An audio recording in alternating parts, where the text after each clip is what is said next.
Andrew Tate didn't just return to the ring, he rewrote the rules of his own comeback, turned Misfits Boxing upside down, and forced a reigning champion to fight on his terms. You're fighting again. What a surprise this is. Yeah, I think this is the 88th fight now. Seems this is something I can't avoid doing. Life just keeps throwing fights my way, whether against governments or against opponents, so I just take them all. So that means you've been fighting for the last 3 years, 4 years then? Oh, I've been fighting. There's no doubt about that. I've been in the fight of my life for the last 4 years, and what kept me sane was training.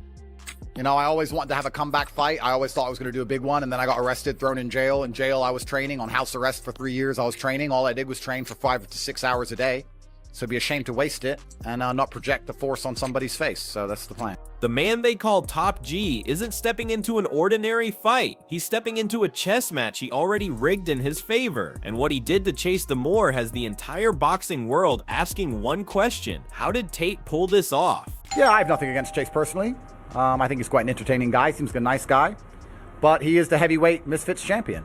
And I think if I'm going to come back, I don't want to do what some other influencers do and fight someone who's a lot smaller than me, or fight somebody who's a lot older than me. I mean, that would have been the easy move. I could have made a lot of money fighting someone who's 10 years older than me or 30 kilos smaller than me. And I believe that once he experiences the difference between a real fighter who's seasoned against the kind of people he's been fighting, he's going to learn that, you know, there's a lot more to this sport than he realized. Here's where things get wild. Tate's first boxing match in years will happen on December 20th in Dubai against Misfits heavyweight champion Chase DeMoor. But this isn't a heavyweight fight, not anymore. Tate demanded a shocking condition. DeMoor has to drop down to 200 pounds. That's not just a cut, that's a punishment. Andrew Tate has been watching me recently, keeping up on everything that I've been doing. I see him viewing my stories, and you know, he had the balls to reach out to Mams and say, hey, I want to come back to fighting and I want to challenge the heavyweight champ.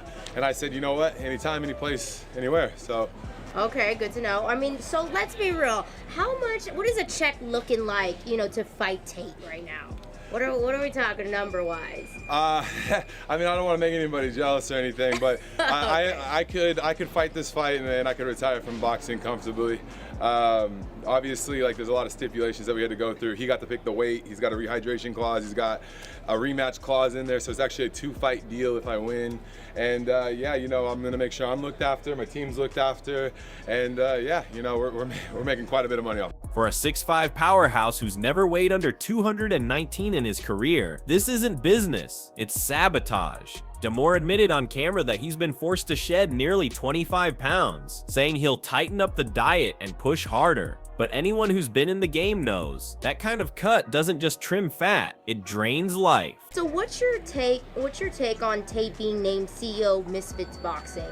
We know KSI is not too happy about this, right? Yeah, you know what it is like, I've been friends with KSI for years, since before Misfits, and you know, he calls me up and he sounds a little bit distraught. He's like, Chase, I need a favor from you. And very rarely does KSI call and ask me for a favor. And he goes, I have a broken hand, I can't do this, and you're the only guy I trust to get out there and defend my name. And I was like, what do you need? He goes, they've essentially fired me from Misfits Boxing. They removed me from the promotion because I'm not fighting, and they put Andrew Tate in there. And I can't stand Andrew Tate. Can you please go handle him? And you know, like the Batman, I'm gonna show up and save the day. And here's the kicker. Tate used to fight at exactly 200 pounds during his kickboxing prime. That's his comfort zone. That's where he's lethal. He's not cutting weight, he's sitting pretty. This isn't coincidence. This is power, because Tate isn't just fighting, he's running the show, literally.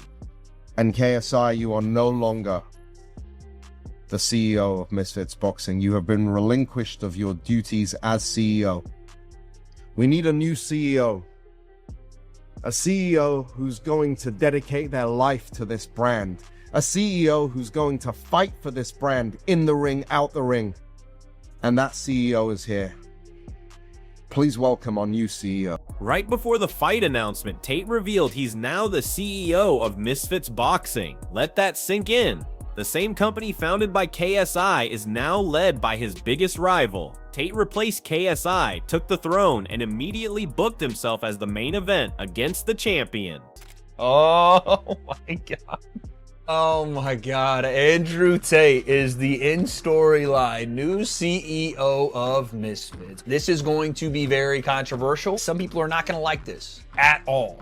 because of the allegations, because of the things that surround Andrew Tate as far as his reputation. There's a lot of controversy that comes with Andrew Tate, but he is also one of the most popular people on the planet, bar none. You hear how he's taking little shots at KSI. I could be wrong about this, but this also could be, if they're looking for a KSI fight, not soon, but down the line, new CEO, old CEO, I mean, it's straight out of WWE. And if you think that's the craziest part, stay with me, because in just a minute, I'll tell you what insiders leaked about how Tate really secured that CEO title. Day one, fight camp. I want to see where I am, so I'm going to go spar with the best fighters basically in the country.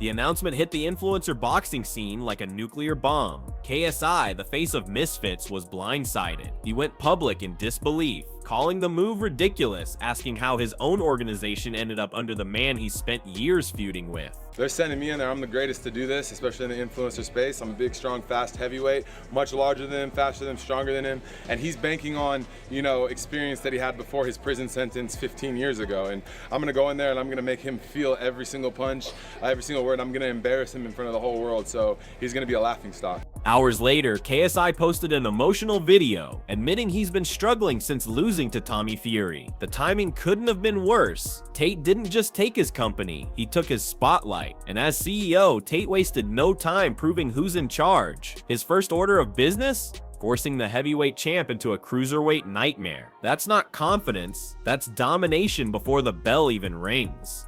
I'm very happy right now, and I feel like things are going really, really well.